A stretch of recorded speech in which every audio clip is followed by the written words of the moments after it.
এবার আমাদের আয়োজনের যে দ্বিতীয় বক্তা পাভেল পার্থ, তিনি বাংলাদেশের সবচেয়ে গুরুত্বপূর্ণ আদিবাসী ও প্রকৃতি বিষয়ক গবেষকদের একজন। তার আগ্রহের বিষয় প্রতিবেশ, রাজনীতি, অরণ্য বিজ্ঞান, লোকায়ত জ্ঞান, পুস্তকবিহীন ধর্ম দর্শন, প্রাণ বৈচিত্র্য, নদীকৃতা, বীজের রাজনীতি ও আরো অনেক কিছু। নিশ্চয়ই এই বইটি নিয়েও তার বিশেষ একটা আগ্রহের জায়গা আছে এবং একটা চিন্তার জায়গা আছে। আমরা সেটি এখন তার কাছ থেকে শুনে নেব। ধন্যবাদ। ঐতিহ্য আয়োজিত আজকের এই প্রকাশনা অনুষ্ঠানে উপস্থিত সম্মানিত সভাপ্রধান, মাননীয় প্রতিমন্ত্রী, সংস্কৃতি প্রতিমন্ত্রী, সম্মানিত উপস্থিতি এবং এই যে বইটি নিয়ে কথা হচ্ছে সেই বইয়ের লেখক এবং অনুবাদক, যেহেতু এটি একটি দ্বিভাষিক বই, যখন এই বইটি পাঠ করতে দেয়া হয়েছে এবার যে দ্বিভাষিক যে বইটি, সেটির ক্ষেত্রে একটা গুরুত্বপূর্ণ বিষয় হচ্ছে যে কবির বোঝাপড়া। কবি কিভাবে আসলে পার্বত্য চট্টগ্রামকে দেখেছেন। এখানে মূলত আসলে পার্বত্য চট্টগ্রাম যে অর্থে, যে আদিবাসী প্রেমিকার মুখ, আদিবাসী প্রেমিকা যে অর্থে আসলে এসেছে, কবি বলছেন, প্রথমে স্বীকার করে নিয়েছেন যে পার্বত্য অঞ্চলের অধিবাসীদের সঙ্গে যদি তার পরিচয় না হতো তাহলে তিনি বুঝতে পারতেন না বাংলাদেশ রাষ্ট্রের নাগরিক হয়েও অঞ্চল ভেদে এইভাবে লড়াই, সংগ্রাম ও স্বপ্ন ভিন্ন হতে পারে। কবি এই বইতে তার স্বাস্থ্যকে চিহ্নিত করেছেন। কবি বলেছেন তিনি জ্বরাক্রান্ত, তার সব সময় জ্বর হয় এবং এই জ্বরটা একটা স্বেচ্ছাচারী জ্বর। যদিও আমি আসলে বুঝতে চেয়েছিলাম কবির এই লেখাগুলো কোন আসলে জ্বরের মাধ্যমে, যেহেতু স্বেচ্ছাচারী জ্বর এবং কবি নিজে স্বীকার করেছেন তিনি একটি স্বেচ্ছাচারী জ্বরে আক্রান্ত, এটি কোনো বিভ্রম তৈরি করছে কিনা। কিন্তু কবি যখন আসলে শপথ করেছেন, এই বইতে কবির একটি শপথ আছে, কবি এটি পাথিয়ানের নামে শপথ করেছেন। সাধারণত মিজু বা লুসাইদের যে ঈশ্বর পাথিয়ান, তিনি তাকে শপথ করেছেন। শপথ করে কবি একটি পোশাকের কথা বলেছেন। কবি এক ধরনের ফুল খাদি, মানে পার্বত্য চট্টগ্রামে যে কার্পাস তোলা হতো সেই ফুল খাদি পোশাক পড়তে চান এবং বলেছেন যে কবি আসলে জলপাই পোশাক পড়তে চান না। এবং কবি তার গন্তব্যকে বলেছেন এই বইতে, যে এই কবির গন্তব্যকে, গন্তব্যের ক্ষেত্রে কবি আসলে স্পষ্ট করেছেন। তিনি লিখছেন যে বেগুনি ডাটার শিম বিক্রির একজন ফেরিওয়ালা উনি হতে চান এবং তিনি শেষ পর্যন্ত একটি কার্পাস বিছানায় ঘুমাতে চান এবং বাঁশের চোঙায় বিন্নি বা সুগন্ধি যে বিন্নি ভাত, সেই বিন্নি ভাত খেতে চান। এবং কারুর পিনন, সাধারণত পিনন যে হাদি, যে মেয়েরা, চাপা মেয়েরা যে পোশাক পরে, তিনি লিখছেন যে পিননের হাত মুছতে মুছতে তিনি আসলে চিন্তা করতে চান যে পাহাড়ের, এবং একটি যৌথ স্নান সেরে তিনি একটি ঝুল বারান্দায় বসতে চান। এভাবে কবি আসলে তাকে প্রথমত চিহ্নিত করেছেন, যিনি এই বয়ান আমাদের সামনে হাজির করছেন। এই বইটি যিনি ট্রান্সলেট করেছেন আলমগীর মোহাম্মদ, তিনি এই বইতে ট্রান্সলেটর নোট হিসাবে একটি কথা লিখেছেন, যেখানে তিনি লিখছেন, The poem served as a living portrait that refuses to remain static, capturing people's resistance against the quote-unquote greedy cat of the state and the systematic erasers of ancestral memory. এই যে greedy cat, কবি তার বইতে, কবিতায় রাষ্ট্রকে বলেছেন লোহাতুর বেড়াল, যেটি হয়তোবা এখানে গ্রিডি ক্যাট হিসাবে হয়েছে। এবং যিনি অনুবাদ করেছেন তিনি লিখছেন, Kaukhali Longadu লুগাং Naniarchar praises the poet explicitly identifies as clusters upon clusters of names of genocide. এটি যিনি অনুবাদ করেছেন তিনি আসলে তার নোট থেকে আসলে বললাম। এই কবিতার বইতে 40টি কবিতা আছে, 1 2 3 4 এভাবে 40টি কবিতা। যখন আমি দেখেছি যে 40টি কবিতা, এই 40 নাম্বার আমার কাছে আসলে একটা মেটাফর তৈরি করেছে, একই সাথে এটি একটি রেটরিক।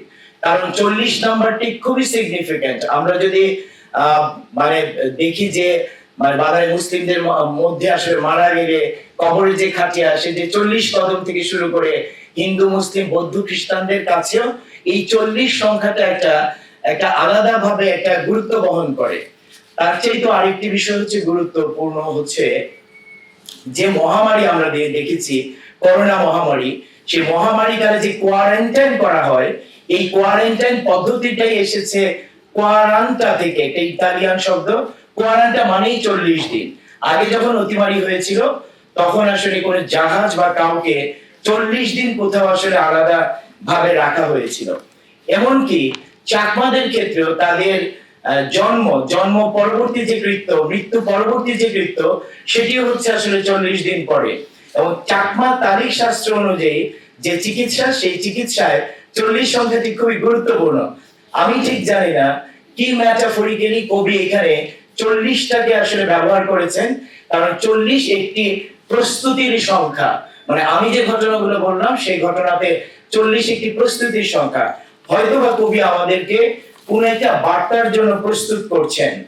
এবং এই কবিতাগুলো আদিবাসী কবিতা কিনা কবি বলে দিয়েছেন যে এই কবিতা আদিবাসী কবিতা, কারণ এই কবিতার দিকে তাকালে কাপ্তাই যে কাপ্তাই লেক, কাপ্তাইয়ের স্বচ্ছ জলের নিচে ভেসে থাকা জমি হারানো হাজারো মানুষের মুখ দেখা যায়।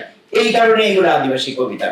কবি বলছেন এই কারণে এগুলো আদিবাসী কবিতা, কারণ কল্পনা চাকমাকে জলপাই রঙের লেফট রাইট যেদিন ধরে নিয়ে যায়, কাঁচা রঙের সেদিন যে শীতল স্রোত বয়ে গিয়েছিল, এই কবিতায় এই শীতল গীত আছে।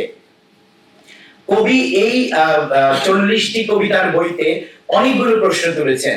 কাপ্তাই বাঁধ নিয়ে একটি প্রশ্ন তুলেছেন এবং প্রাণ প্রকৃতি নিয়ে প্রশ্ন তুলেছেন।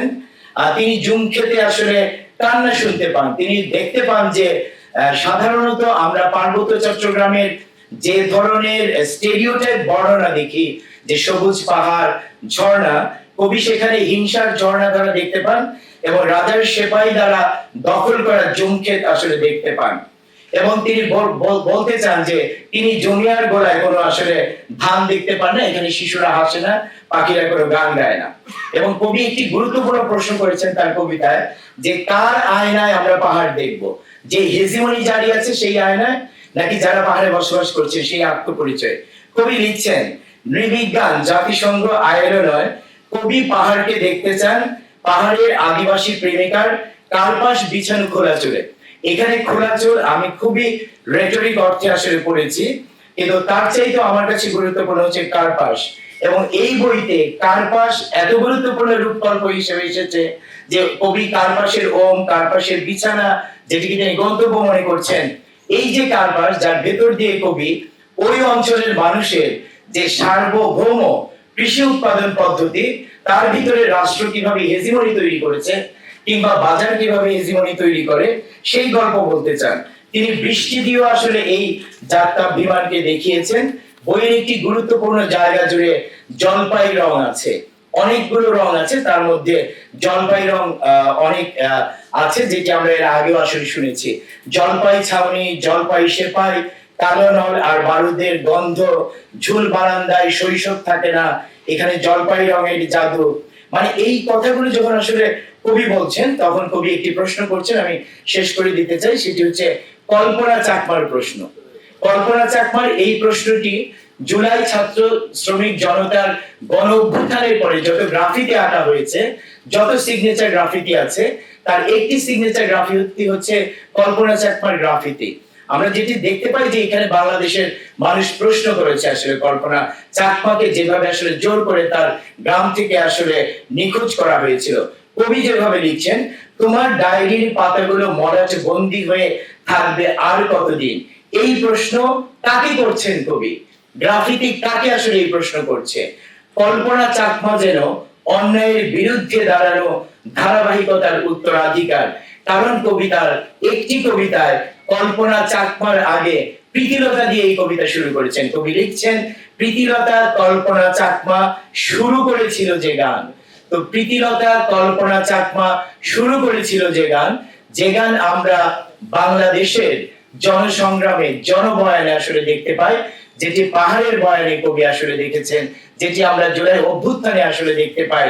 এই যে শুরু করা গান, শুরু করা বয়ান, এখানে কবি আসলে প্রশ্ন করেছেন এবং সেই আদিবাসী প্রেমিকার মুখের ভেতর দিয়ে কবি আমাদের পাহাড়ের যে যন্ত্রণা, পাহাড়ের যে দ্রোহ, যে দাহ, সেটি আসলে সামনে এনেছেন।